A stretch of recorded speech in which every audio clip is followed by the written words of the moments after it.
Di usia 25 tahun, aku, Sari, dipaksa mertua menerima poligami demi gundik kaya yang menjanjikan kemewahan. Mereka menghina kesabaranku, tanpa sadar bahwa akulah pemilik asli semua kekayaan yang mereka nikmati. Saatnya aku menarik semua fasilitas itu dan membiarkan mereka membusuk di jalanan sebagai gelandangan. Siapkah mereka kehilangan segalanya di tangan istri yang mereka remehkan ini? Asal mana nih yang nonton? Coba tulis di komentar ya. Jangan lupa subscribe Cerita Dulu. Pagi itu matahari bersinar cerah di langit Jakarta, namun suasana di dalam ruang makan rumah mertuaku terasa sedingin es yang membeku. Aku, Sari, perempuan berusia 25 tahun yang selalu berusaha tampil sempurna dengan hijab pashmina lilit dan pakaian yang tetap menunjukkan siluet tubuh proporsional sebagai bentuk syukur atas anugerah fisikku, duduk termenung menatap piring yang masih kosong. Di depanku, suamiku Randy hanya menunduk lesu seolah-olah butiran nasi di piringnya jauh lebih menarik daripada keberadaanku yang telah menemaninya selama 3 tahun ini. Ketegangan ini bukanlah hal baru, namun ada sesuatu yang berbeda dalam sorot mata ibu mertuaku yang duduk di kursi utama dengan riasan tebal dan perhiasan emas yang gemerincing setiap kali ia menggerakkan tangannya. Tanpa aba-aba, ibu mertuaku menggebrak meja hingga gelas kaca di depanku berdenting keras, membuat jantungku hampir mencuat dari rongga dada. Ia melemparkan sebuah amplop coklat besar tepat ke arah wajahku, namun beruntung amplop itu hanya mendarat di atas meja, tepat di depan tanganku yang gemetar. Wajahnya yang sudah mulai keriput namun tertutup bedak tebal itu tampak memerah karena emosi yang meluap-luap, seolah-olah aku adalah musuh besar yang baru saja melakukan kejahatan berat. Aku menarik napas panjang, mencoba mengatur detak jantungku di balik pakaian modisku yang terasa tiba-tiba mencekik leher, sambil menatap amplop itu dengan perasaan was-was yang tak menentu. Buka dan baca baik-baik, Sari. Jangan hanya mengandalkan wajah cantik dan tubuh body goals MU itu untuk memikat anakku setiap malam. Bentak ibu mertuaku dengan suara melengking yang memekakkan telinga. Aku tertegun mendengar hinaannya yang begitu rendah, padahal selama ini aku selalu menjaga kehormatanku dan berpakaian sopan namun tetap terlihat menarik di depan suamiku. Dengan tangan yang semakin dingin, aku membuka segel amplop itu dan menarik selembar kertas yang berisi poin-poin perjanjian yang sangat tidak masuk akal. Mataku membelalak saat membaca judul besar di bagian atas kertas tersebut yang bertuliskan Surat Persetujuan Poligami, sebuah kalimat yang terasa seperti petir di siang bolong bagi harga diriku sebagai seorang istri. Kamu harus terima poligami ini, Sari, karena ini demi kebaikan keluarga kita dan masa depan Randy yang lebih terjamin. Ibu mertua melanjutkan ucapannya dengan nada memerintah, tanpa ada sedikit pun rasa bersalah di matanya. Ia menjelaskan bahwa wanita yang akan dinikahi Randy adalah seorang janda kaya raya, pemilik beberapa perusahaan logistik yang bisa mengangkat derajat keluarga mereka ke strata sosial yang lebih tinggi. Aku menoleh ke arah Randy, berharap laki-laki yang berjanji akan menjagaku seumur hidup itu akan membela atau setidaknya menolak kegilaan ibunya, namun ia tetap bungkam 1000 bahasa. Kekecewaan mulai merayap di dadaku, menggantikan rasa cinta yang selama ini aku rawat dengan penuh kesabaran di rumah besar yang ternyata menjadi penjara ini. Mertuaku terus mencaciku, mengatakan bahwa meskipun aku cantik dan imut seperti boneka, kecantikanku tidak bisa membeli saham atau membayar cicilan gaya hidup mewahnya yang semakin tak terkendali. Ia membandingkan aku dengan gundik kaya itu yang dianggapnya sebagai malaikat penyelamat, sementara aku hanyalah beban yang hanya tahu cara berdandan dan melayani suami. Air mataku mulai menggenang, namun aku sekuat tenaga menahannya agar tidak jatuh di depan wanita yang tak punya hati nurani ini, karena aku tidak sudi terlihat lemah di matanya. Aku menyadari bahwa di mata mereka, Aku hanyalah pajangan cantik yang bisa diganti kapan saja, ketika ada tawaran yang lebih menguntungkan secara finansial bagi keserakahan mereka. Pikirkan posisimu, Sari. Jika kamu menolak, kamu akan keluar dari rumah ini tanpa membawa sepeser pun uang, dan jangan harap bisa mendapatkan nafkah dari Randy lagi. Ancaman itu keluar dari bibir mertuaku yang dipulas lipstik merah menyala. Randy akhirnya mengangkat wajahnya, namun bukan untuk membelaku, melainkan untuk memberikan tatapan memohon agar aku menuruti kemauan ibunya demi kelangsungan hidupnya yang pemalas. Aku merasa mual melihat laki-laki yang dulu kupuja kini terlihat begitu menjijikkan dan pengecut di hadapan harta duniawi yang belum tentu miliknya. Tanganku meremas ujung hijab pashminaku yang lembut, berusaha menyalurkan amarah yang mulai membakar jiwa dan mengubah kesedihanku menjadi api dendam yang membara. Mereka tidak pernah tahu bahwa selama ini akulah yang mengendalikan aliran dana ke rekening perusahaan keluarga ini melalui tangan dingin dan koneksi bisnis yang kubangun secara rahasia. Mereka mengira apartemen mewah dan mobil yang mereka pakai adalah hasil keringat Randy, padahal itu semua adalah aset atas namaku yang sengaja kusamarkan demi menjaga harga diri suamiku. Kesombongan mertuaku yang merasa paling berkuasa benar-benar telah menutupi logikanya bahwa menantu yang ia hina sebagai beban ini sebenarnya adalah penopang hidup mereka.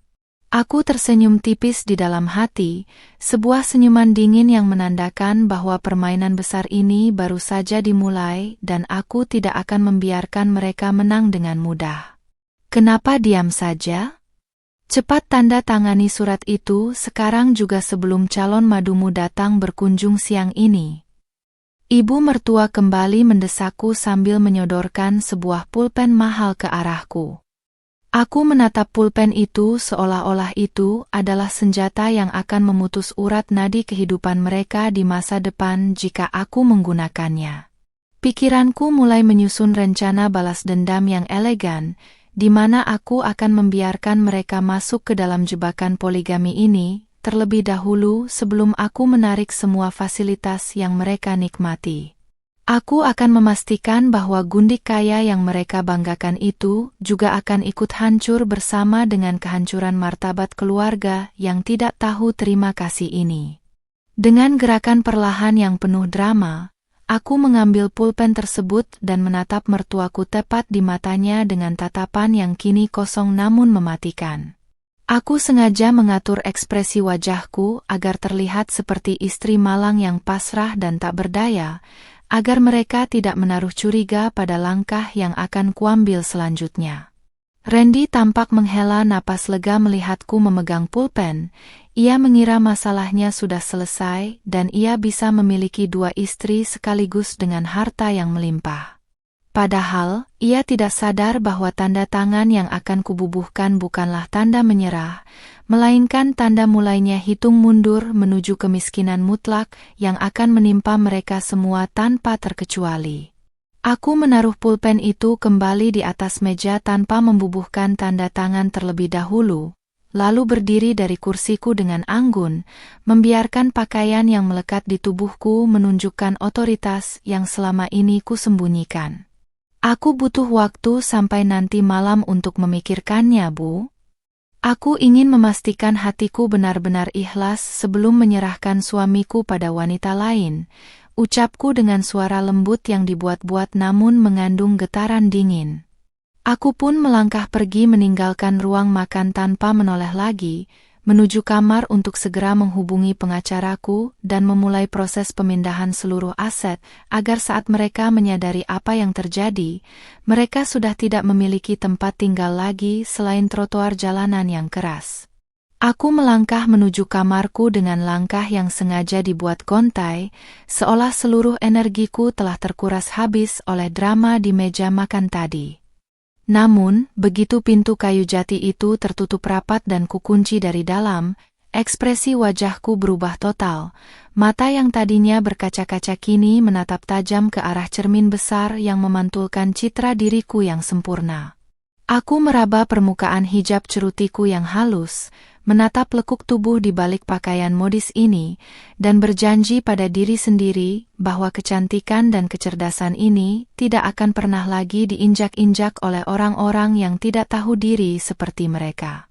Tanganku dengan cepat meraih ponsel pintar yang kusembunyikan di dalam laci rahasia meja rias, langsung mengetikkan pesan singkat kepada asisten pribadiku untuk menyiapkan audit total terhadap seluruh rekening perusahaan yang selama ini dikelola oleh Randy. Tidak butuh waktu lama bagi asistenku untuk membalas, dan kabar yang kuterima justru membuatku hampir tertawa sinis di tengah kesunyian kamar yang dingin ini. Ternyata, selama beberapa bulan terakhir, Randy telah melakukan penggelapan dana kecil-kecilan untuk membiayai gaya hidup mewah gundik barunya itu, bahkan sebelum dia meminta izin poligami padaku. Mereka benar-benar menganggapku bodoh, mengira bahwa uang yang mengalir ke rekening Randy adalah hasil keberuntungannya, padahal setiap rupiahnya bisa kutarik kapan saja melalui sistem pusat yang kupunya. Kemarahanku kini berubah menjadi ketenangan yang mematikan, sebuah ketenangan sebelum badai besar yang akan menyapu bersih seluruh mimpi indah mereka untuk hidup bergelimang harta di atas penderitaanku. Tiba-tiba, suara klakson mobil mewah yang memekakkan telinga terdengar dari halaman depan, diikuti dengan suara tawa melengking yang sangat kukenali sebagai suara ibu mertuaku yang sedang menyambut tamu agungnya.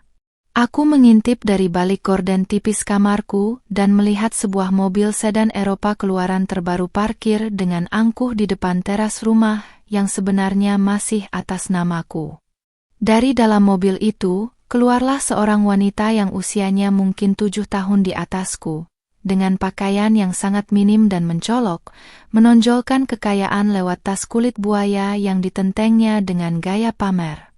Inilah dia, si gundik kaya yang diagung-agungkan oleh mertuaku, wanita yang merasa bisa membeli cinta suamiku hanya dengan lembaran uang yang mungkin tak seberapa jika dibandingkan dengan total kekayaan bersihku. Sari, turun sekarang juga. Tamu istimewa kita sudah sampai, jangan jadi istri yang tidak tahu sopan santun dengan bersembunyi di kamar. Teriak ibu mertuaku dari lantai bawah, suaranya menggelegar hingga menembus celah pintu kamar. Aku menarik napas panjang, memperbaiki letak hijabku agar terlihat tetap anggun namun memberikan kesan istri yang teraniaya untuk memuluskan rencanaku hari ini. Aku membuka pintu dan menuruni anak tangga satu persatu dengan gerakan yang sangat tenang, memperlihatkan aura yang berbeda hingga membuat Randy yang berdiri di ruang tamu sempat terpana melihatku. Namun, kekaguman Randy langsung sirna saat ia melihat wanita di sampingnya mulai bergelayut manja di lengannya, seolah ingin menegaskan wilayah kekuasaan baru di rumah ini. Oh, jadi ini istri kecil yang kamu ceritakan itu, Randy? Memang cantik sih, imut sekali seperti boneka, tapi sayang sekali penampilannya terlalu tertutup, tidak bisa diajak ke pesta-pesta kelas atas, ucap wanita itu yang belakangan ku ketahui bernama Sandra, dengan nada bicara yang sangat meremehkan. Ia menatapku dari ujung kepala hingga ujung kaki dengan tatapan menghina, seolah-olah hijab dan pakaian santun yang kukenakan adalah simbol kemiskinan dan keterbelakangan. Aku hanya diam, memberikan senyum tipis yang penuh arti tanpa membalas sepatah kata pun, membiarkan dia merasa berada di atas angin untuk sementara waktu. Mertuaku tampak sangat senang melihat Sandra menghinaku, ia bahkan ikut tertawa kecil sambil mempersilakan Sandra duduk di sofa kulit yang harganya setara dengan gaji buruh selama setahun. Pertemuan itu berubah menjadi ajang pamer kekayaan Sandra, di mana ia mulai membicarakan rencana pernikahan megah yang akan diadakannya dengan Randy bulan depan di sebuah hotel bintang 5. Ia bahkan dengan tidak tahu malu memintaku untuk menjadi asisten pribadinya dalam mengurus segala keperluan rumah tangga mereka nanti, karena ia merasa aku sudah terbiasa menjadi pelayan di rumah ini. Mertuaku menimpali dengan mengatakan bahwa aku harus bersyukur karena Sandra bersedia berbagi suami denganku dan menanggung beban finansial keluarga mereka yang kian membengkak. Randy sendiri hanya diam membisu. Ia tampak begitu tergiur dengan janji Sandra yang akan membelikannya sebuah mobil sport jika ia berhasil membujukku untuk menandatangani surat poligami itu sore ini juga. Bagaimana, Sari? Kamu sudah lihat sendiri kan betapa berkelasnya calon madumu ini? Dia punya segalanya yang tidak kamu miliki, jadi jangan egois dan segera tanda tangani surat itu. Desak mertuaku lagi, kali ini dengan nada yang lebih menekan di depan Sandra. Aku menatap mereka satu persatu, mulai dari mertuaku yang serakah, Randy yang pengecut, hingga Sandra yang sombong dan merasa paling berkuasa karena uangnya. Di dalam kepalaku, aku sudah memberikan perintah melalui aplikasi pesan singkat di ponselku untuk segera memblokir semua kartu kredit tambahan yang dipegang oleh Randy dan mertuaku mulai detik ini. Aku ingin melihat seberapa berkelas dan setianya mereka saat mengetahui bahwa semua kemewahan yang mereka nikmati ini tiba-tiba lenyap ditelan bumi dalam hitungan menit. Sandra kemudian mengeluarkan sebuah jam tangan bermerek dari tasnya dan meletakkannya di atas meja. Katanya itu adalah hadiah hiburan untukku agar aku tidak terlalu sedih kehilangan status sebagai istri tunggal. Ambil ini, mungkin harganya lebih mahal dari seluruh isi lemari pakaianmu yang membosankan itu. Anggap saja ini uang tutup mulut, ucapnya dengan tawa sinis yang membuat telingaku panas.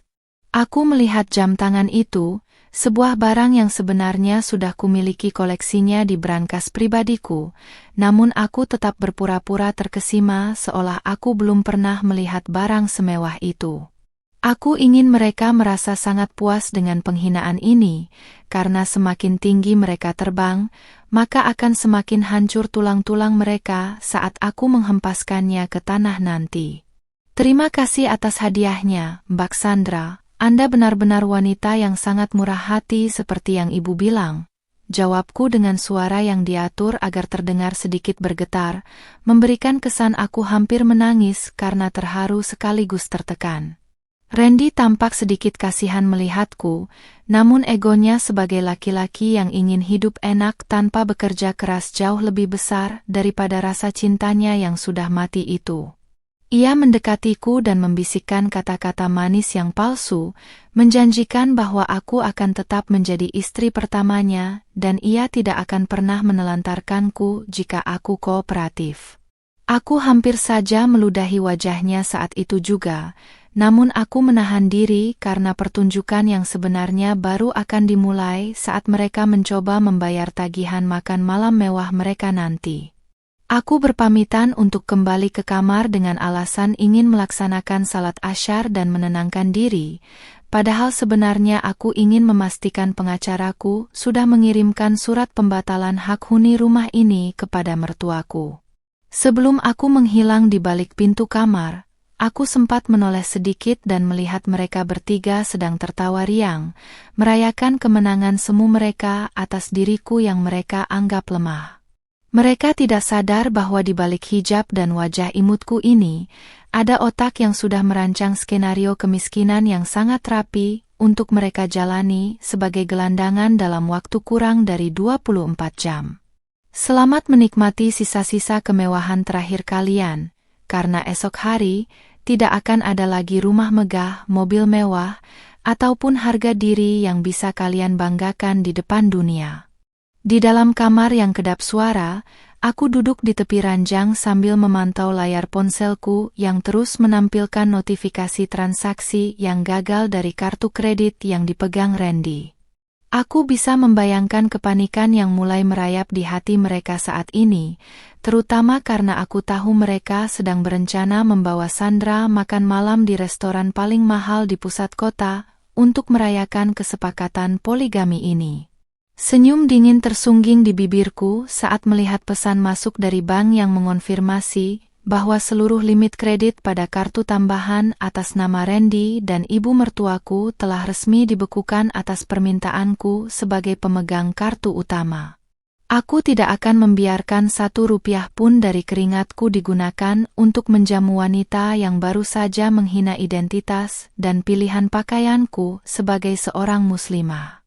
Tak lama kemudian, terdengar suara gaduh dari arah ruang tamu, diikuti langkah kaki yang terburu-buru menaiki tangga menuju kamarku. Pintu kamarku digedor dengan kasar, dan suara melengking ibu mertua kembali memecah keheningan. Kali ini nadanya tidak lagi sombong melainkan penuh dengan nada panik yang tertahan. Aku sengaja menunggu beberapa saat, membiarkan dia berteriak beberapa kali lagi sebelum akhirnya aku bangkit dengan anggun dan membuka pintu dengan wajah yang dibuat seolah-olah baru bangun dari istirahat singkat. Di depanku, ibu mertua berdiri dengan wajah pucat, tangannya gemetar memegang beberapa kartu kredit yang kini tak lebih dari sekadar kepingan plastik tak berguna bagi gaya hidup mewahnya. "Sari, apa yang kamu lakukan pada kartu-kartu ini? Kenapa semuanya ditolak saat Randy mencoba memesan reservasi restoran tadi?" Teriaknya tanpa basa-basi, matanya melotot menuntut penjelasan dariku.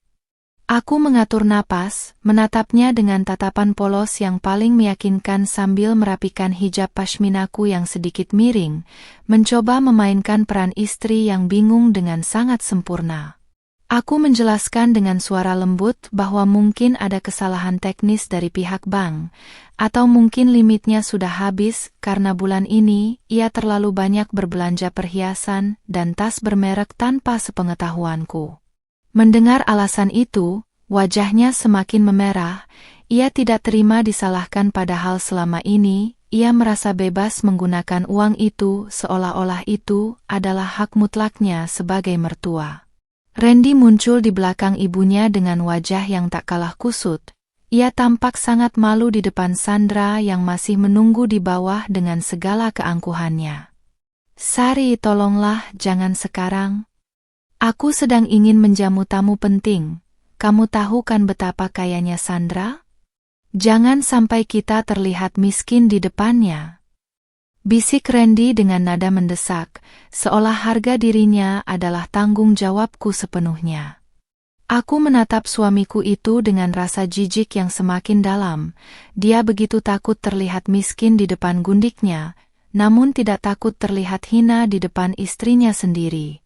Aku hanya menggedikkan bahu perlahan, mengatakan bahwa aku tidak bisa berbuat apa-apa karena sistem bank sedang mengalami perbaikan massal. Sebuah kebohongan kecil yang aku tahu akan membuat mereka semakin terpojok.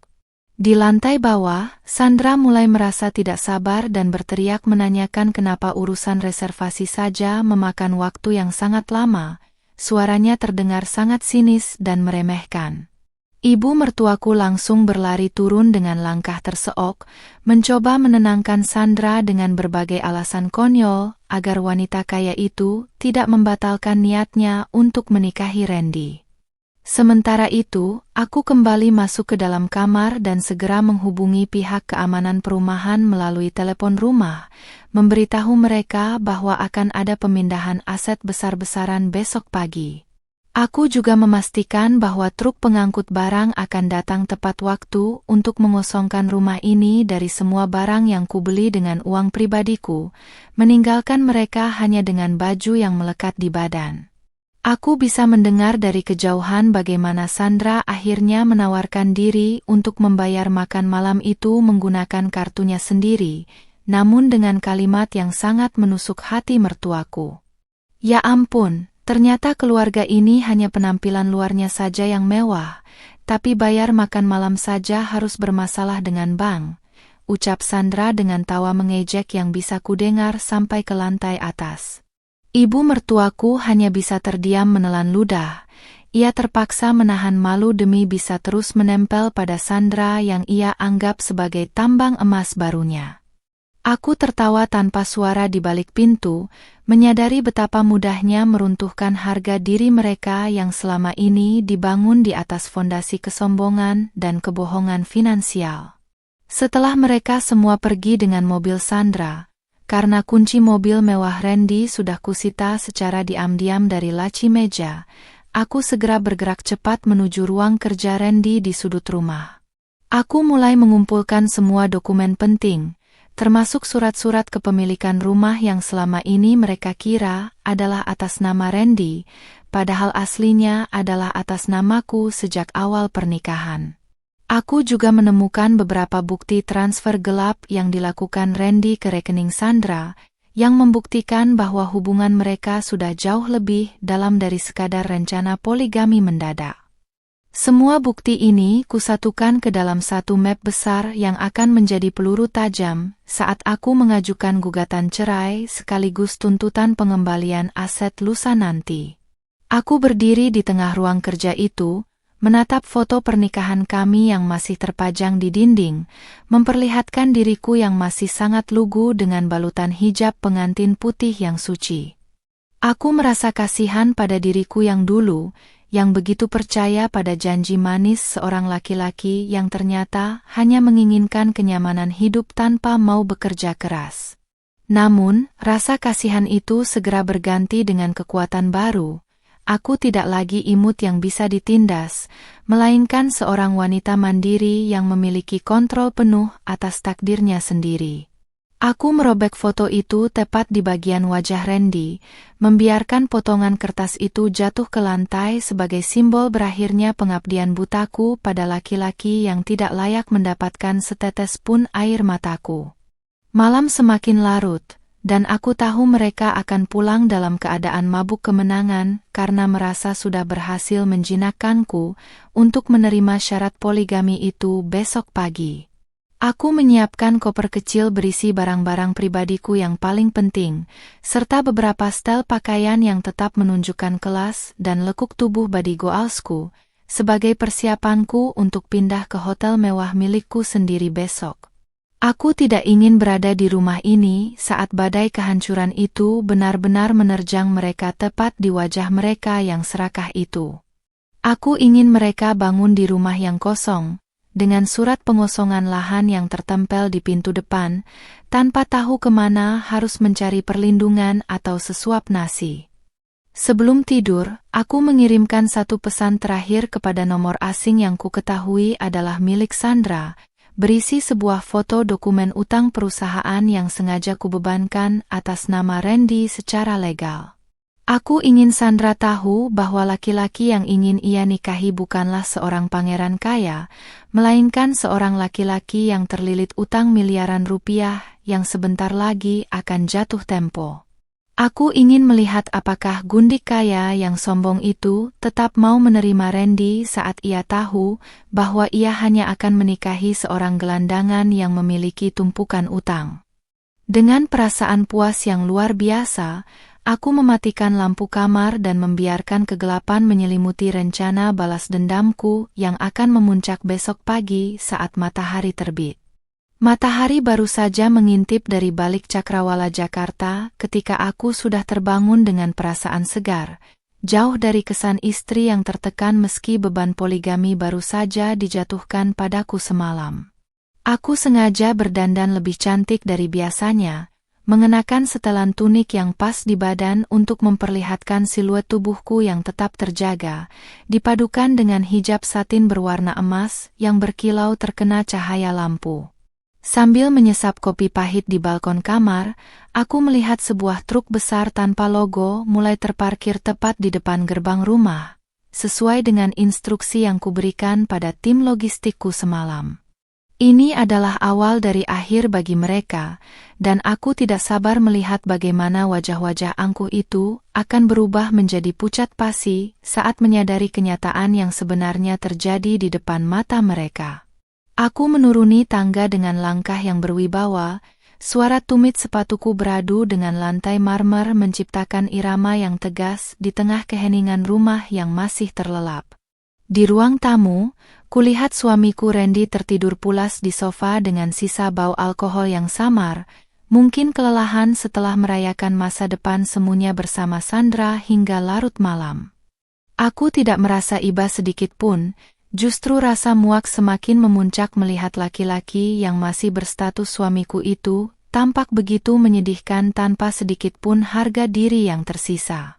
Dengan tenang, aku membangunkan tim angkut barang yang sudah masuk melalui pintu belakang yang memang sudah kubukakan, lalu memerintahkan mereka untuk mengangkut seluruh perabotan mewah tanpa terkecuali, mulai dari televisi raksasa hingga sofa kulit yang diduduki Randy. Heh, apa-apaan ini? Siapa kalian? Sari, apa yang terjadi dengan rumah ini? Teriak Randy yang terbangun dengan kasar karena sofa yang didudukinya mulai diangkat oleh dua orang berbadan tegap.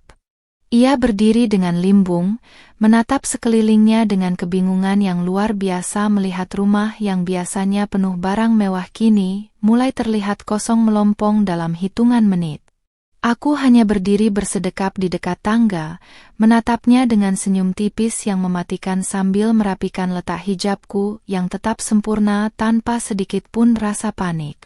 Aku menjelaskan dengan nada bicara yang sangat tenang bahwa semua barang di rumah ini adalah aset perusahaan yang sudah dipindah tangankan, dan karena ia tidak lagi memegang jabatan apapun, maka fasilitas ini harus segera ditarik.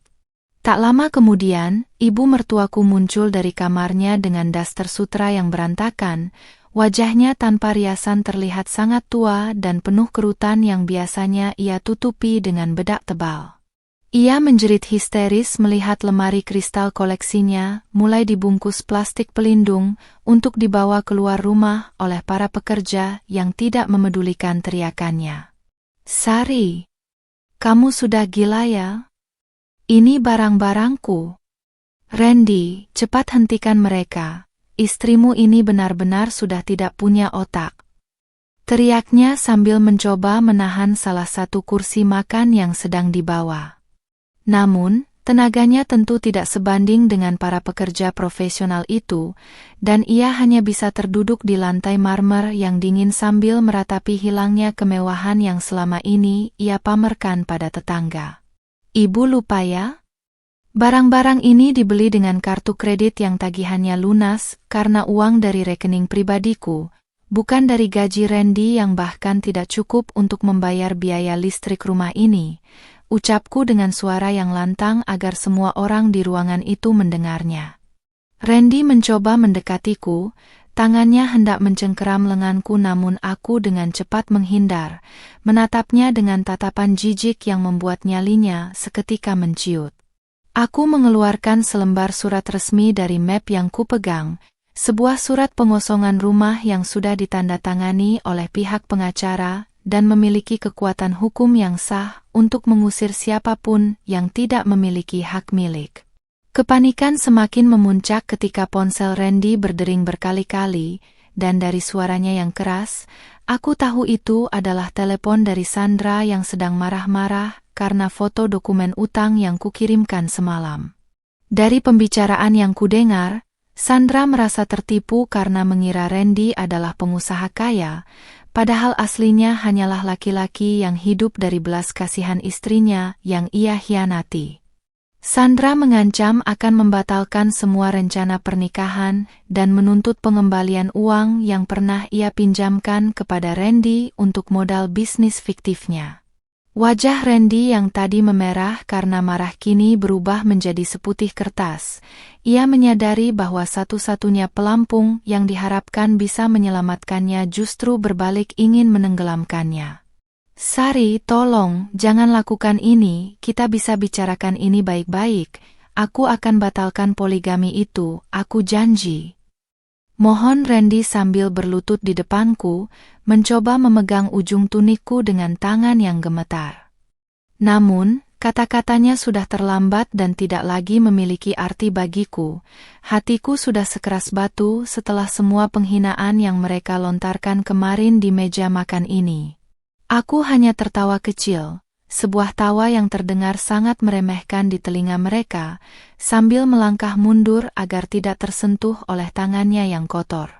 Aku mengingatkan mereka bahwa kemarin mereka begitu bersemangat memaksaku menerima poligami demi kemewahan, dan sekarang aku memberikan kemewahan itu dalam bentuk kebebasan mutlak dari segala harta duniawi. Ibu mertuaku mulai menangis sesenggukan. Ia memohon agar aku tidak mengusir mereka ke jalanan, karena ia tidak punya tempat tinggal lain selain rumah megah ini.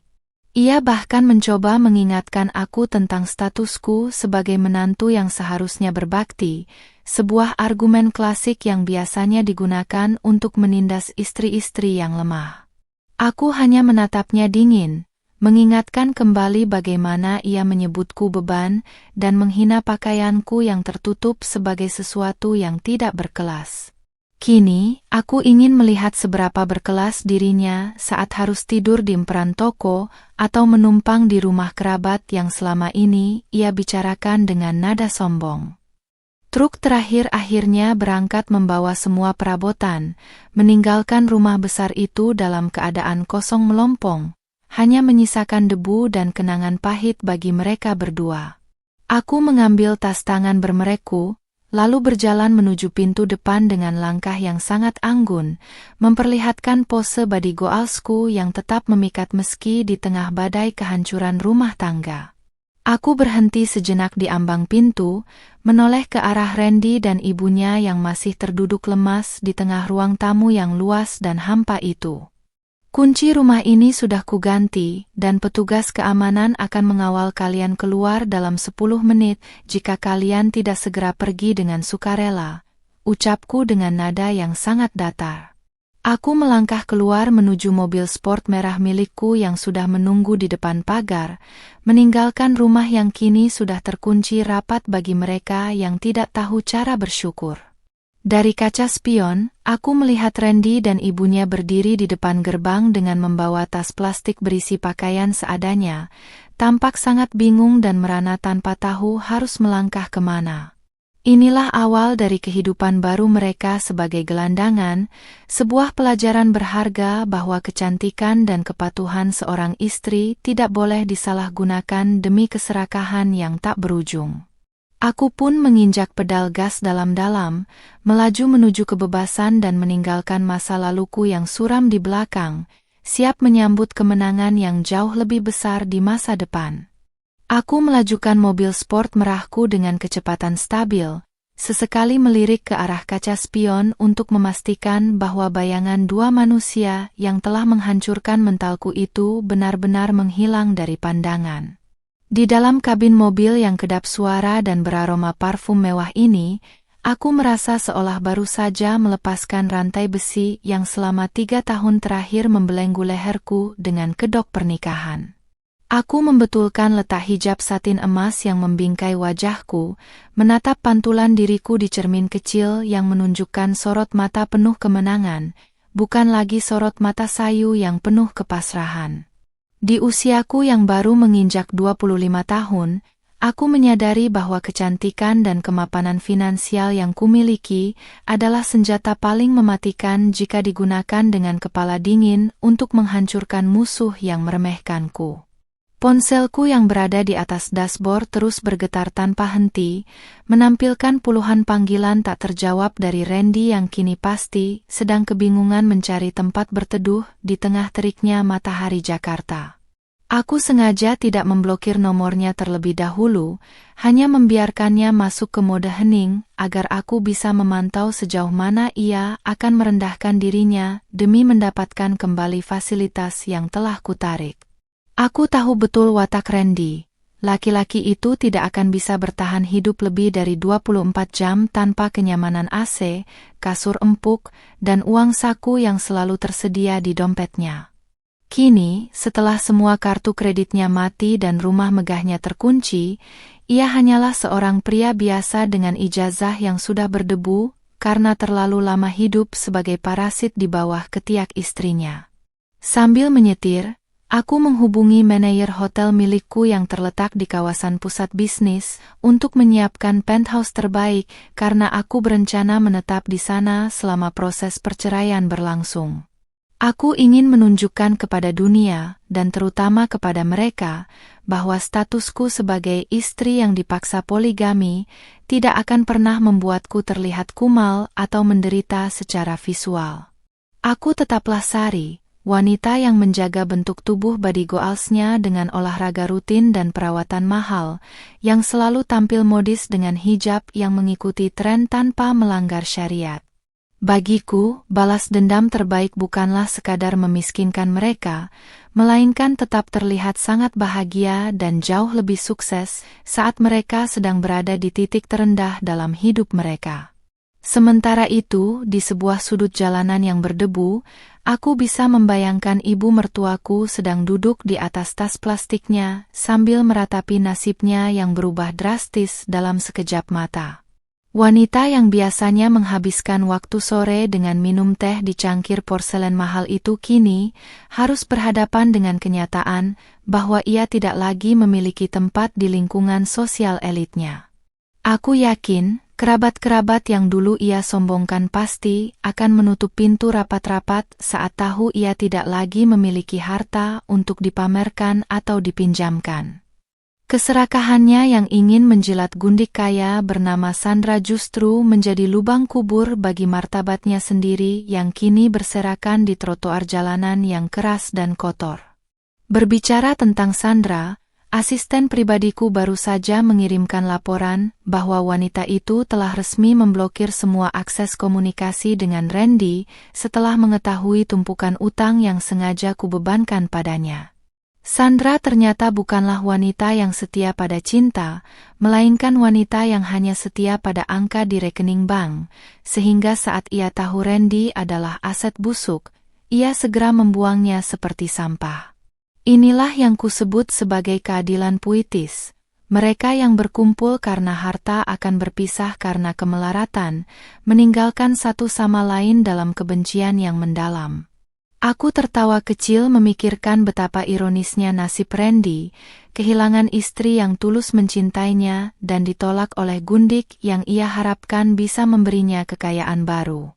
Aku sampai di lobi hotel mewah milikku dan disambut oleh jajaran staf yang membungkuk hormat, sebuah perlakuan yang sangat kontras dengan perlakuan yang kuterima di rumah mertuaku semalam. Dengan langkah anggun yang menonjolkan pakaian elegan dan proporsi tubuhku yang memukau, aku berjalan menuju lift khusus yang langsung menuju lantai teratas. Di dalam lift, aku merenungi betapa banyak wanita di luar sana yang mungkin mengalami nasib serupa denganku namun tidak memiliki kekuatan untuk melawan karena ketergantungan ekonomi. Aku berjanji pada diriku sendiri bahwa setelah urusan ini selesai, aku akan membangun yayasan khusus untuk membantu para istri yang terintimidasi, agar mereka bisa mandiri dan tidak bisa diinjak-injak oleh mertua maupun suami yang tidak tahu diri. Begitu sampai di penthouse, aku segera membuka laptop dan mulai menyusun strategi hukum tahap kedua bersama tim pengacaraku melalui panggilan video yang sangat rahasia. Kami membahas tentang tuntutan ganti rugi atas penggelapan dana perusahaan yang dilakukan Randy selama ini, yang nilainya cukup untuk menjebloskannya ke dalam penjara jika aku mau bertindak kejam. Namun, aku merasa penjara terlalu nyaman bagi laki-laki seperti dia. Aku lebih suka melihatnya hidup menderita sebagai gelandangan, merasakan dinginnya malam dan perihnya rasa lapar setiap hari. Aku ingin dia merasakan bagaimana rasanya menjadi orang yang paling tidak berarti di dunia ini, setelah sebelumnya ia merasa sebagai raja yang bisa memerintah istrinya untuk dimadu. Ibu mertuaku mulai mengirimkan pesan singkat yang isinya penuh dengan permohonan maaf dan kata-kata manis yang sangat menjijikkan, mencoba mengingatkan aku tentang masa-masa awal pernikahan kami yang manis. Ia bahkan berjanji akan mengusir Sandra dan tidak akan pernah membahas poligami lagi asalkan aku mengizinkan mereka masuk kembali ke rumah dan mengaktifkan kartu kreditnya. Aku hanya membaca pesan itu dengan tatapan kosong, merasa heran bagaimana seseorang bisa begitu tidak tahu malu setelah semua hinaan fisik dan mental yang ia lontarkan padaku kemarin. Aku membalas pesannya hanya dengan satu kalimat singkat, "Ibu bilang aku beban, jadi sekarang nikmatilah hidup tanpa beban harta dariku." Lalu aku memblokir nomornya selamanya. Malam harinya, aku memesan makan malam mewah di dalam penthouseku sambil memandang kerlap-kerlip lampu kota Jakarta yang seolah-olah merayakan kemerdekaanku dari pernikahan neraka itu. Aku mengenakan gaun tidur sutra yang mewah yang ditutupi oleh jubah panjang, tetap menjaga privasi dan kesantunanku meski sedang berada di tempat pribadi yang paling aman.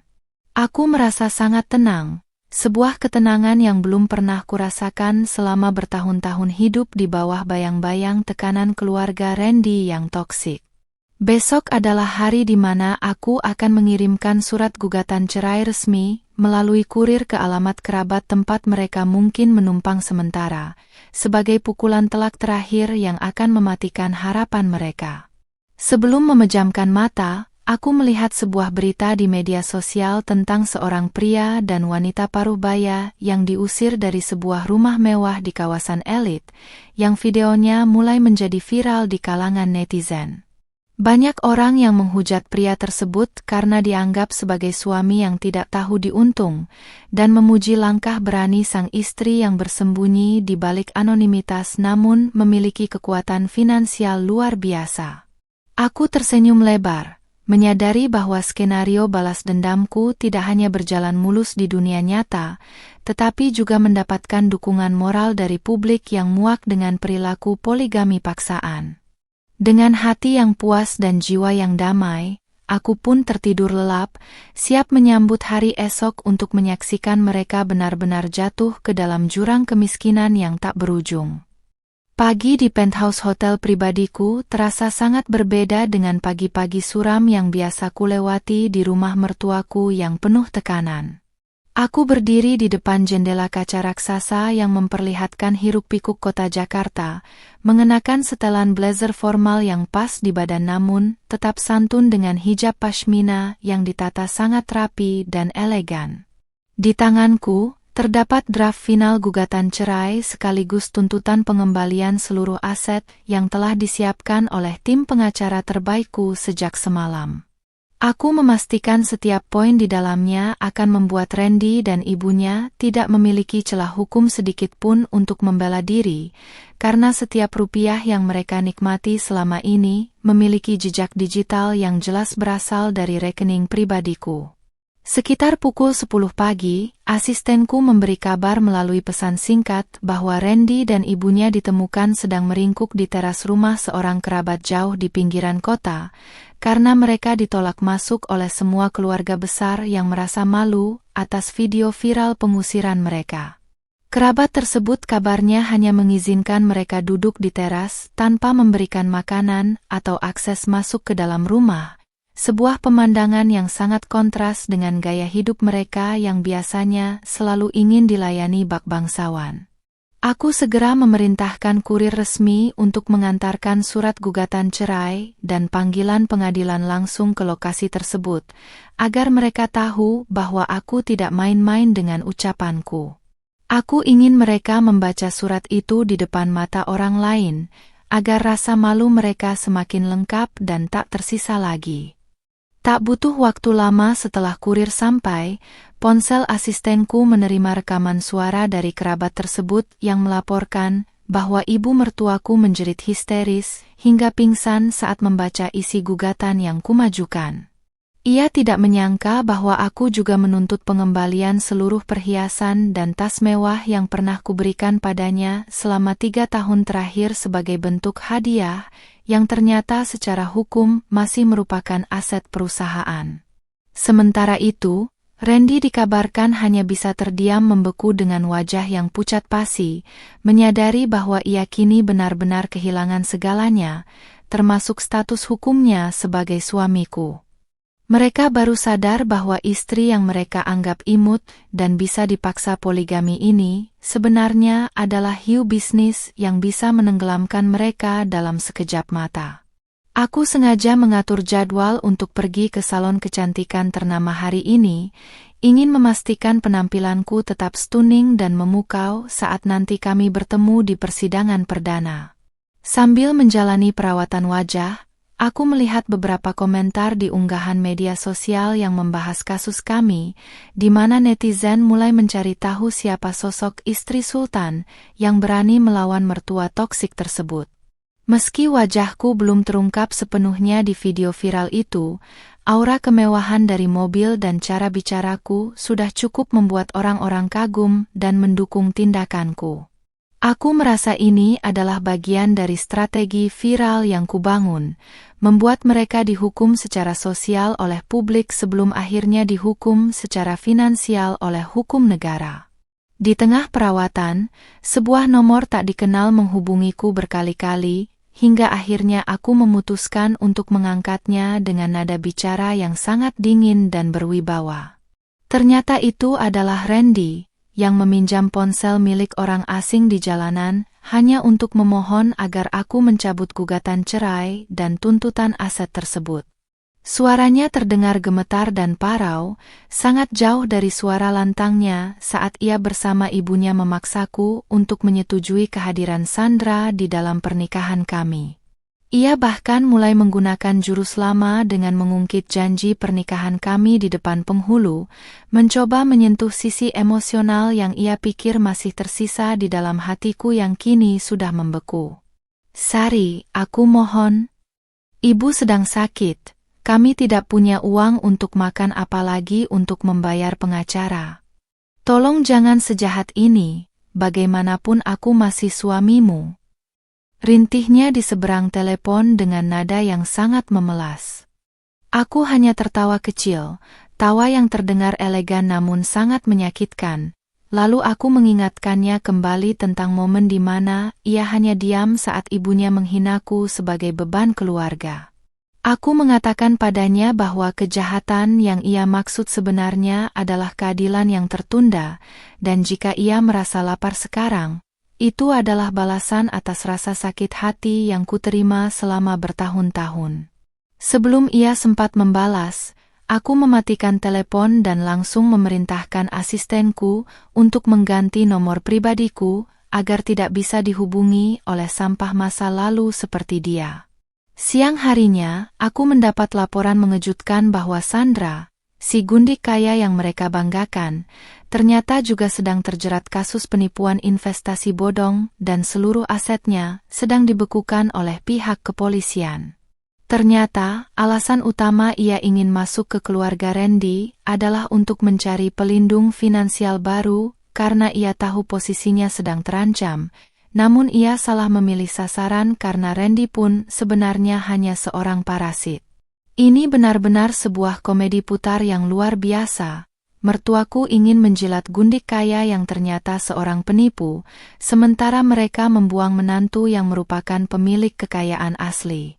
Tuhan benar-benar menunjukkan jalannya dengan sangat cepat, membuat mereka semua terjebak dalam lubang yang mereka gali sendiri untuk menjatuhkanku.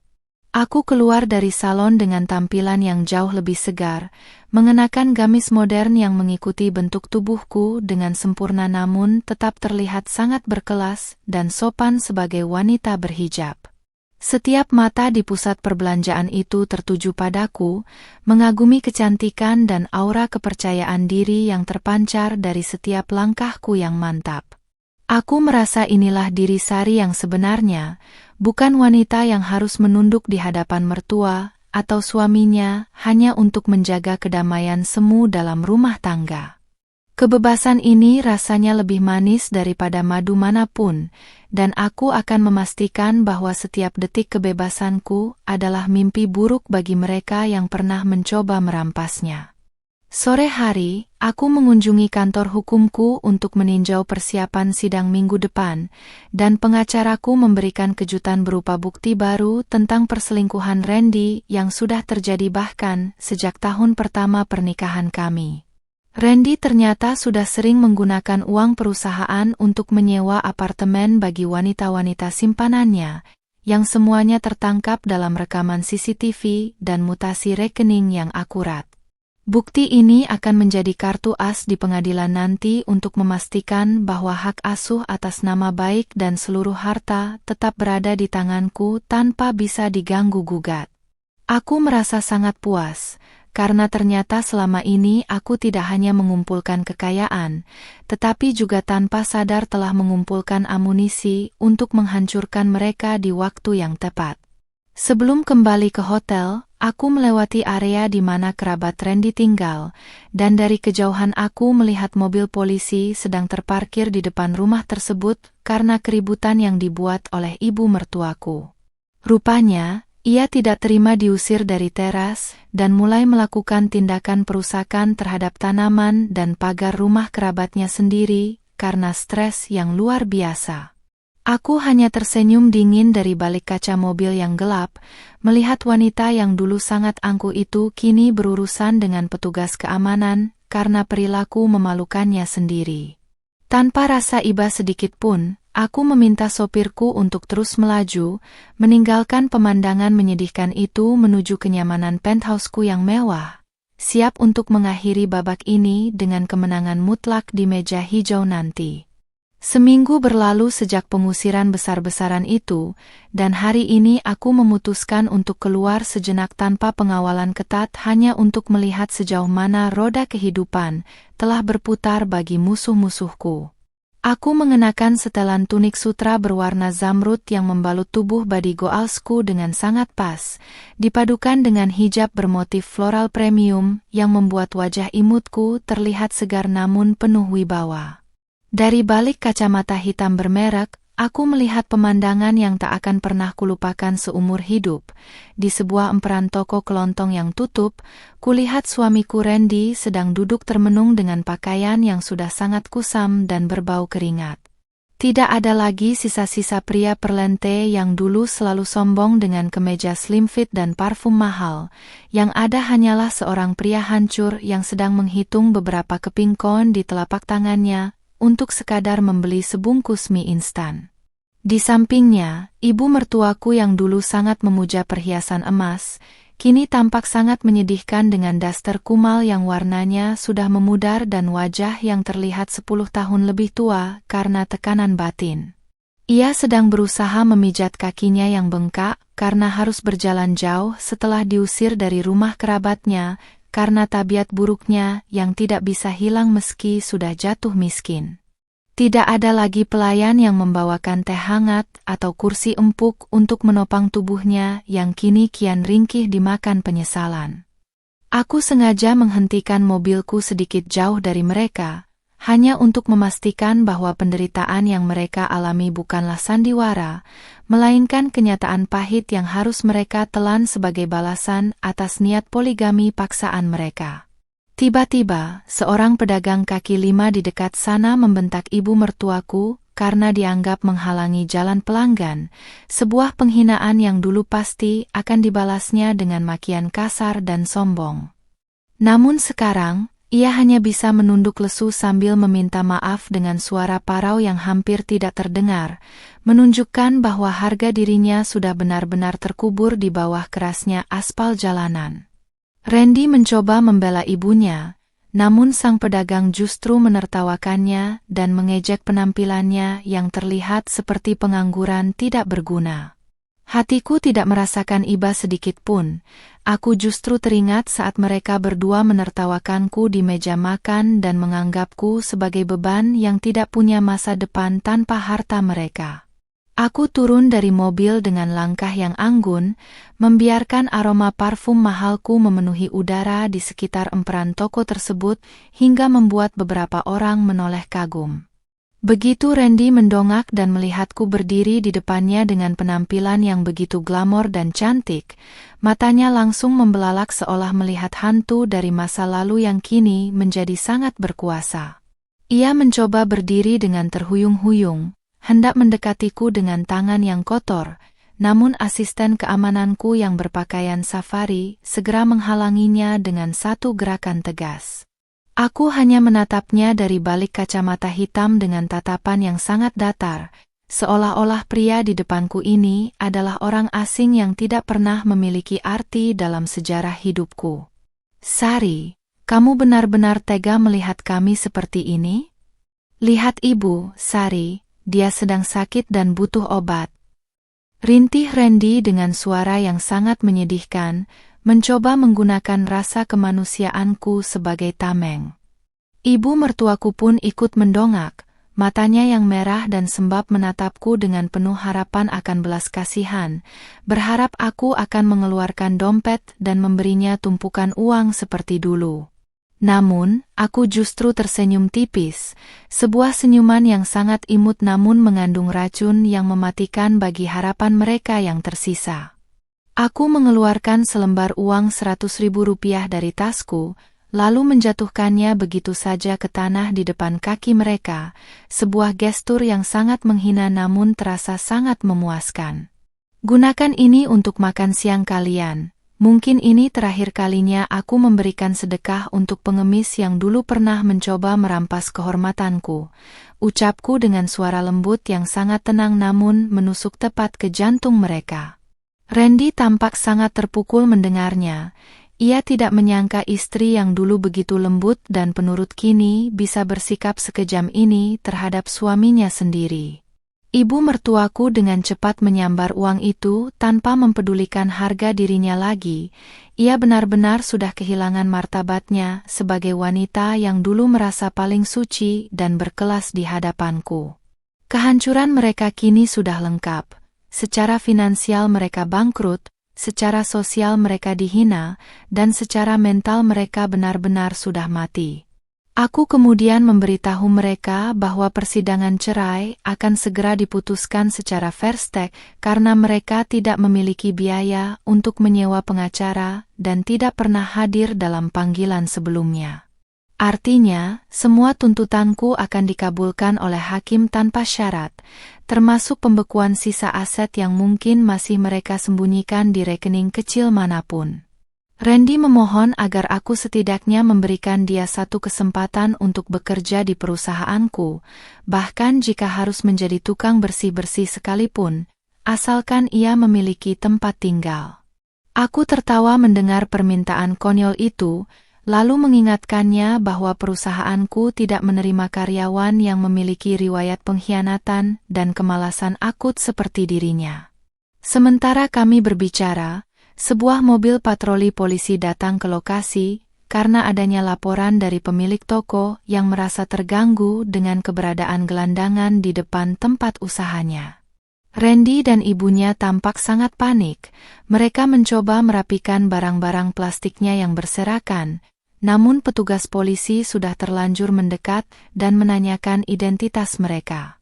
Aku hanya berdiri diam menyaksikan drama itu, memberikan tatapan hormat kepada petugas polisi tersebut sambil menunjukkan kartu identitasku sebagai pemilik gedung di sekitar kawasan itu. Petugas tersebut sangat sopan kepadaku, sementara kepada Randy dan ibunya, ia berbicara dengan nada tegas dan memerintahkan mereka untuk segera meninggalkan area tersebut jika tidak ingin dibawa ke panti sosial. Pemandangan ibu mertuaku yang harus menyeret tas plastiknya sambil menangis di bawah pengawasan polisi adalah puncak dari kebahagiaanku hari ini. Ia yang dulu selalu ingin duduk di kursi barisan depan setiap acara sosial, kini harus diusir layaknya sampah yang mengganggu pemandangan kota. Randy mengikuti di belakangnya dengan bahu yang merosot.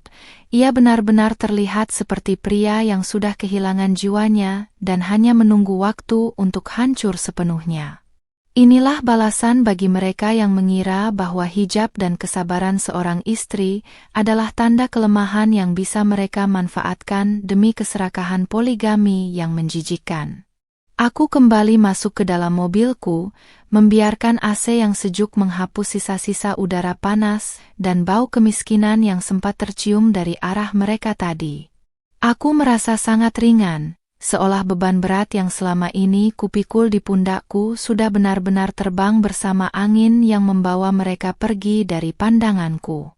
Rencanaku hampir selesai, dan sebentar lagi aku akan merayakan status baru sebagai janda kaya yang sukses tanpa bayang-bayang keluarga toksik manapun. Sambil melaju pergi, aku melihat dari kaca spion mereka berdua sedang duduk di trotoar yang jauh lebih kumuh, membagi sebungkus roti kecil dengan wajah yang penuh keputusasaan, sebuah akhir yang sangat layak bagi mereka yang berani bermain api denganku. Hari yang kunanti-nantikan akhirnya tiba. hari di mana status hukumku akan diputuskan secara resmi di Pengadilan Agama Jakarta Selatan. Aku turun dari mobil dengan penuh percaya diri, mengenakan gamis mewah berwarna biru navy yang dirancang khusus untuk mempertegas lekuk tubuh body goalsku, namun tetap terlihat sangat sopan dan berwibawa.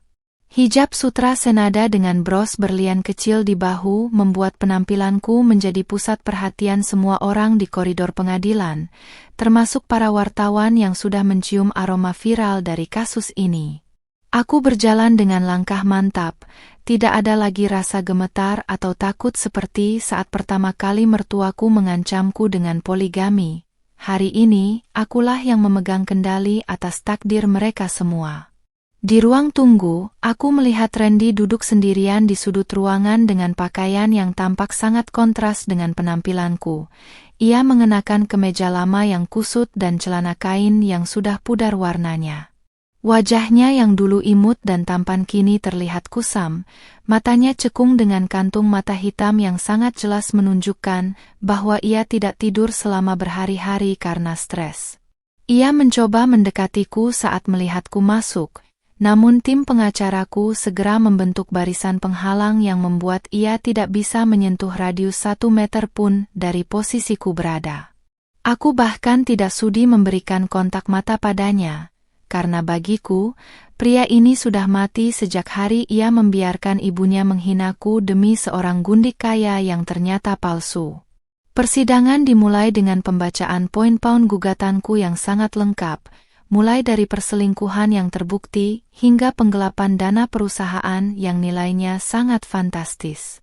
Randy hanya bisa menunduk lesu saat hakim membacakan bukti-bukti mutasi rekening yang menunjukkan betapa banyak uangku yang ia hamburkan untuk wanita-wanita simpanannya di masa lalu. Tidak ada pembelaan yang keluar dari mulutnya karena ia memang tidak mampu menyewa pengacara, dan semua bukti yang kusodorkan adalah fakta hukum yang tak terbantahkan. Ruang sidang terasa sangat hening, hanya suara hakim yang berwibawa memecah kesunyian. Sementara di luar sana, aku tahu ibu mertuaku sedang menunggu dengan cemas di trotoar depan, karena ia tidak diperbolehkan masuk tanpa identitas yang jelas.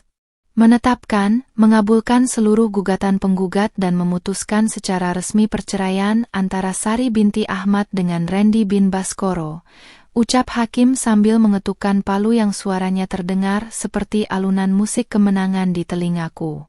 Tidak hanya cerai, hakim juga memutuskan bahwa seluruh aset berupa rumah, mobil, dan saham perusahaan adalah milik sah pribadiku yang tidak bisa dibagi sebagai harta gonogini karena terbukti berasal dari harta bawaan dan hasil usahaku sendiri. Randy bahkan dijatuhi kewajiban untuk mengembalikan dana perusahaan yang ia gunakan secara ilegal dalam jangka waktu 30 hari, atau ia akan menghadapi tuntutan pidana penjara. Mendengar itu, Randy langsung lemas dan hampir jatuh dari kursi saksinya, menyadari bahwa hidupnya baru saja tamat di tangan wanita yang dulu ia remehkan. Setelah sidang ditutup, aku melangkah keluar dari ruang sidang dengan senyum kemenangan yang tak bisa kusembunyikan lagi dari wajah manisku. Randy mengejarku hingga ke lobi, berteriak memanggil namaku sambil menangis histeris di hadapan banyak orang dan jurnalis yang langsung menodongkan kamera ke arah kami. "Sari, aku mohon, jangan penjarakan aku. Aku tidak punya apa-apa lagi. Aku akan melakukan apa saja asalkan kamu mencabut tuntutan dana itu," teriaknya sambil mencoba berlutut di kakiku yang terbalut sepatu hak tinggi merek ternama. Pemandangan ini sangat memuaskan. Seorang pria yang dulu merasa gagah karena harta istrinya, kini bersimpuh seperti pengemis di depan umum untuk meminta belas kasihan yang sudah lama mati. Aku berhenti sejenak, membiarkan para wartawan mengabadikan momen di mana Randy memohon-mohon padaku, lalu aku merunduk sedikit agar suaraku hanya terdengar olehnya namun tetap terlihat anggun di kamera. "Dulu kamu punya pilihan untuk menjagaku atau menghancurkanku, Randy, dan kamu memilih untuk menghancurkanku demi gundik kayamu itu," bisikku dengan nada yang sangat dingin namun tetap tenang. Aku mengingatkannya kembali bahwa setiap air mata yang jatuh dari mataku karena penghinaan ibunya kini telah berubah menjadi surat sita aset dan tuntutan penjara baginya. Aku berdiri tegak kembali, membetulkan letak hijabku, dan memberi isyarat kepada asistenku untuk melanjutkan perjalanan menuju mobil yang sudah menunggu di depan gedung pengadilan. Saat sampai di halaman depan, aku dihadang oleh ibu mertuaku yang tampak sangat kacau. Ia langsung menyerangku dengan makian kasar, menyebutku sebagai menantu durhaka yang tidak punya perasaan. Namun, sebelum ia bisa mendekat, petugas keamanan pengadilan segera meringkusnya karena ia dianggap mengganggu ketertiban umum dan melakukan percobaan tindakan fisik padaku. Aku hanya menatapnya dengan rasa kasihan yang dibuat-buat, lalu berkata di depan para awak media bahwa aku sudah cukup bersabar selama 3 tahun menghadapi perilaku toksik mereka. Aku menyatakan bahwa hari ini adalah hari di mana martabat istri berhijab tidak lagi bisa diinjak-injak hanya karena keserakahan keluarga suami yang merasa berkuasa. Kejadian di pengadilan tersebut langsung menjadi berita utama di berbagai portal berita daring dengan judul yang sangat mencolok, "Istri Sultan berhijab menang telak, suami dan mertua jatuh miskin," hingga jadi tontonan publik. Video Randy yang bersimpuh dan ibu mertuaku yang diamankan petugas menjadi viral dalam hitungan jam, memicu ribuan komentar dukungan bagiku dari seluruh penjuru negeri. Netizen memujiku sebagai simbol kekuatan wanita mandiri yang tidak takut kehilangan status pernikahan demi mempertahankan harga diri dan aset yang susah payah dibangun. Secara sosial, mereka benar-benar sudah tamat. Tidak akan ada lagi keluarga atau teman yang mau menampung mereka karena rasa malu yang sudah mencoreng nama baik keluarga besar mereka. Aku kembali ke hotel dengan perasaan yang sangat lega, memesan 1 lantai restoran untuk merayakan keberhasilanku bersama seluruh tim pengacara dan asisten yang telah membantuku. Aku melepaskan blazerku, memperlihatkan siluet tubuhku yang tetap terjaga sempurna meski baru saja melewati badai emosional yang luar biasa hebat. Sambil memegang segelas jus segar, aku melihat ke arah jendela, membayangkan Randy dan ibunya kini pasti sedang bingung mencari tempat untuk bermalam, karena mereka benar-benar tidak punya uang lagi bahkan untuk membayar penginapan kelas melati. Inilah puncak dari penderitaan mereka, melihat orang yang mereka hina justru semakin bersinar dan sukses, sementara mereka harus merangkak di lantai kehidupan yang paling rendah. Sebelum hari berakhir, asistenku melaporkan bahwa Randy mulai mencoba menghubungi Sandra kembali, berharap wanita itu mau membantunya keluar dari jeratan utang perusahaan yang kupaksakan. Namun, Sandra justru melaporkan Randy ke polisi atas tuduhan pelecehan karena terus-menerus menerornya dengan pesan-pesan sampah, menambah daftar panjang masalah hukum yang harus dihadapi mantan suamiku itu. Aku tertawa terpingkal-pingkal mendengar kabar itu. Mereka yang dulu bersekongkol untuk membuangku kini saling cakar dan saling lapor demi menyelamatkan diri masing-masing. Aku pun tertidur dengan sangat nyenyak malam itu, mengetahui bahwa esok hari adalah awal dari kehidupan baruku sebagai wanita merdeka yang bebas dari segala parasit penghisap harta. Pagi ini aku terbangun dengan perasaan yang jauh lebih ringan, seolah-olah seluruh beban masa lalu telah luruh bersama ketukan palu hakim kemarin siang. Aku berdiri di depan cermin, mengagumi pantulan diriku yang kini terlihat jauh lebih bercahaya, tanpa ada lagi rona kesedihan di sudut mata. Aku mengenakan pakaian olahraga yang modis namun tetap santun, menonjolkan lekuk tubuh body goals yang selama ini kupelihara dengan disiplin di pusat kebugaran pribadi hotel. Sambil menikmati sarapan mewah di tepi kolam renang rooftop, aku membuka portal berita dan melihat video viral yang memperlihatkan Randy dan ibunya diusir secara kasar dari sebuah masjid karena mencoba menginap di sana tanpa izin. Rasa puas menyelimuti hatiku, bukan karena aku kejam, melainkan karena mereka akhirnya merasakan bagaimana rasanya ditolak oleh dunia yang dulu mereka anggap bisa dibeli dengan harga diri orang lain. Kabar dari asisten pribadiku menyebutkan bahwa Sandra, sang gundik yang sempat menjadi harapan besar bagi keluarga Randy, telah resmi ditahan pihak berwajib atas kasus penggelapan investasi bodong yang merugikan banyak pihak. Hal ini menjadi pukulan telak bagi Randy yang sebelumnya masih berharap bisa menumpang hidup pada wanita itu jika rencana poligami kami gagal total.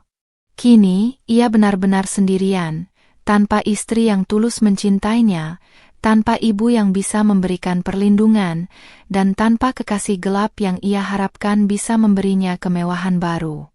Mereka semua hancur berantakan, saling menyalahkan dalam kebencian yang mendalam, persis seperti skenario yang telah kususun sejak hari pertama mereka mencoba merendahkan martabatku di meja makan itu. Siang harinya, aku memutuskan untuk pergi ke butik langgananku untuk mengambil beberapa gaun pesta terbaru sebagai bentuk apresiasi diri atas kemenanganku di pengadilan. Saat mobilku berhenti di lampu merah dekat kawasan pusat perbelanjaan, aku melihat pemandangan yang membuatku tertegun sejenak.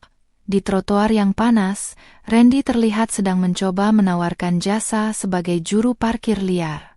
Pakaiannya sudah sangat kumal, wajahnya yang dulu halus kini tampak terbakar matahari, dan ia terlihat gemetar saat meminta beberapa keping uang receh dari pengendara mobil yang lewat.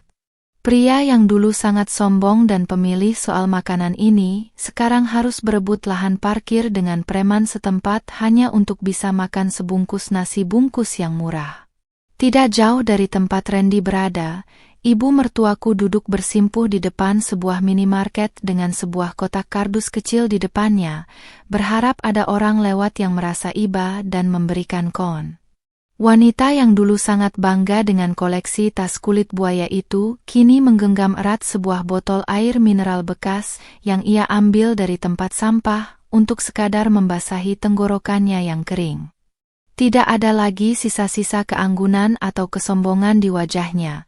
Yang tersisa hanyalah keputusasaan seorang wanita paruh baya yang menyadari bahwa ia telah membuang menantu berlian demi sekadar janji palsu gundik kaya.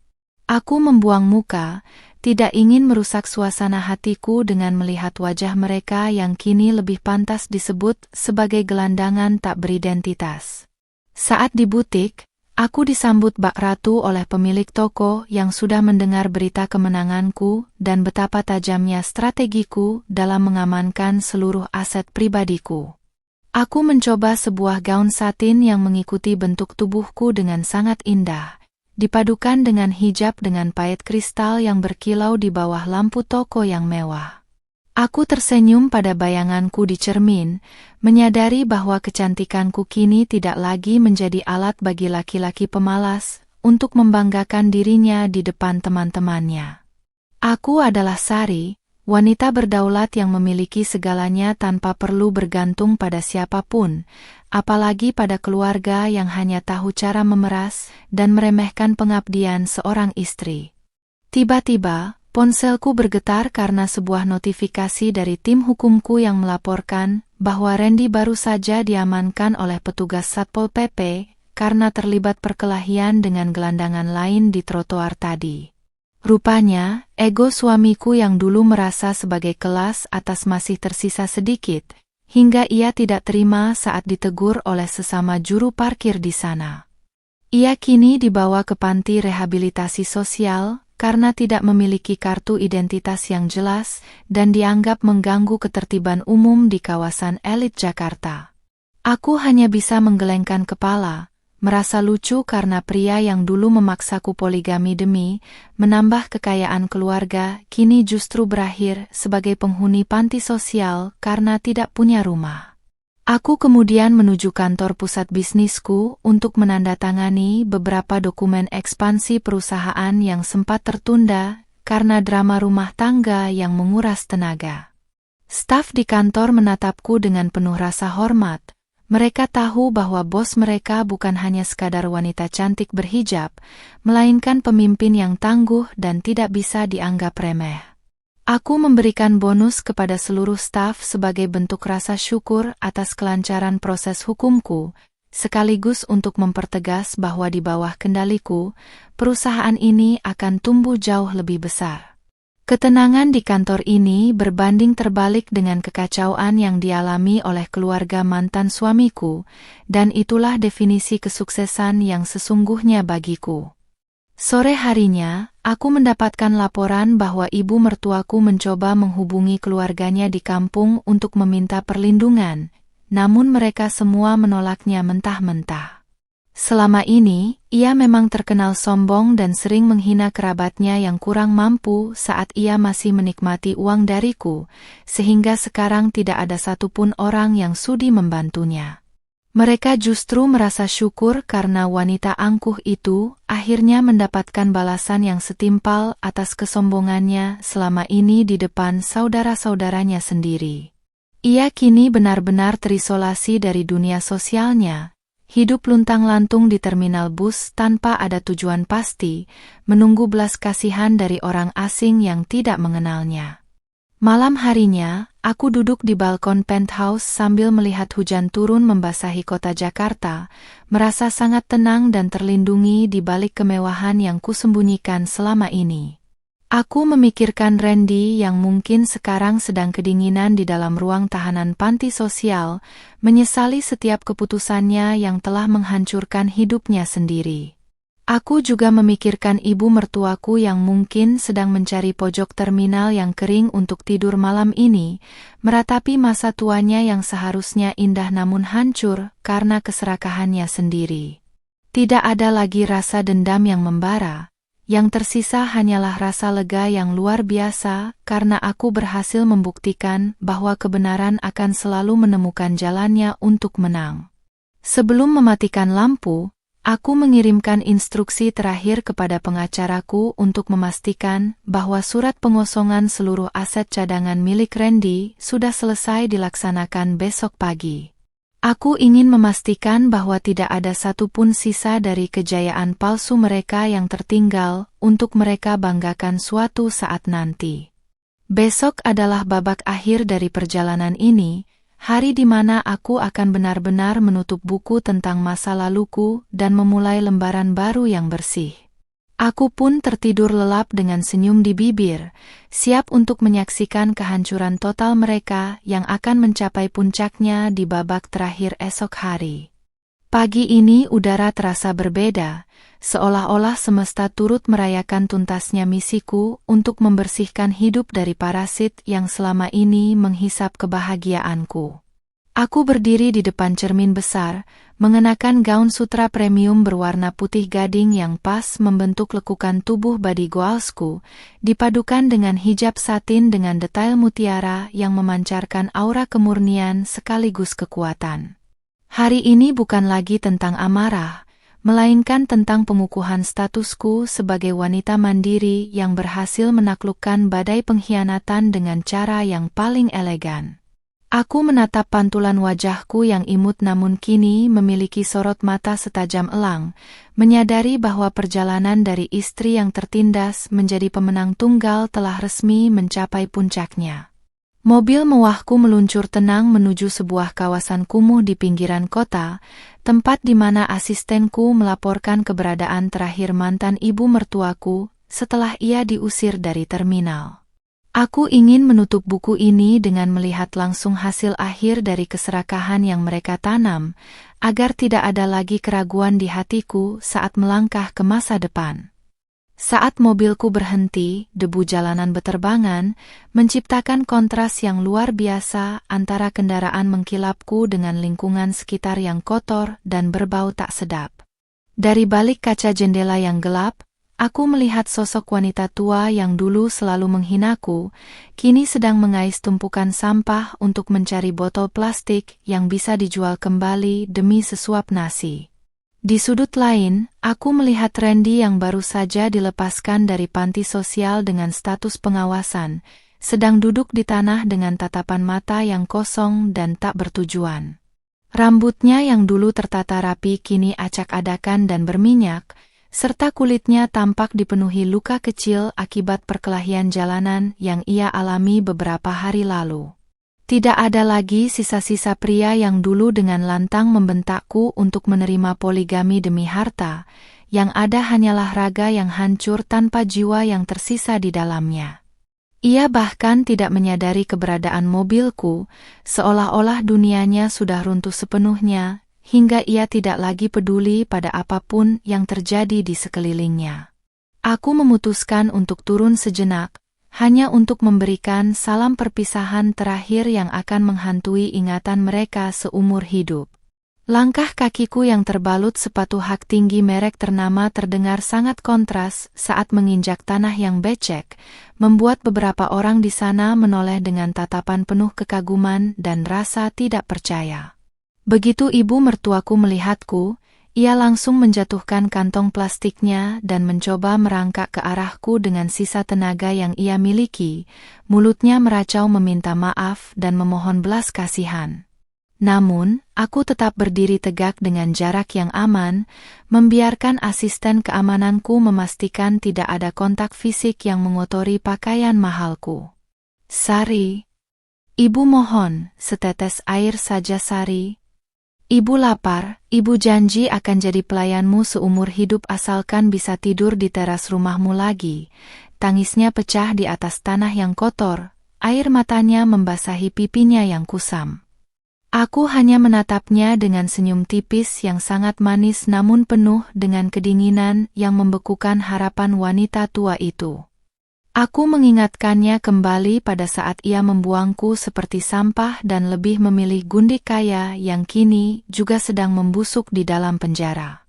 Aku mengatakan padanya bahwa penyesalan selalu datang terlambat, dan hari ini aku datang bukan untuk membawa bantuan, melainkan untuk memastikan bahwa mereka benar-benar merasapi setiap detik kemelaratan ini. Randy yang akhirnya menyadari keberadaanku mencoba bangkit, namun ia terjatuh kembali karena kakinya yang lemah dan gemetar menahan lapar yang luar biasa. Ia menatapku dengan tatapan penuh penyesalan yang sangat dalam, mulutnya seolah ingin mengucapkan namaku namun tidak ada suara yang keluar selain isakan tertahan. Aku melihatnya sebagai bukti nyata bahwa kecantikan dan kelembutan seorang istri bukanlah sesuatu yang bisa dipermainkan untuk memuaskan ego dan keserakahan.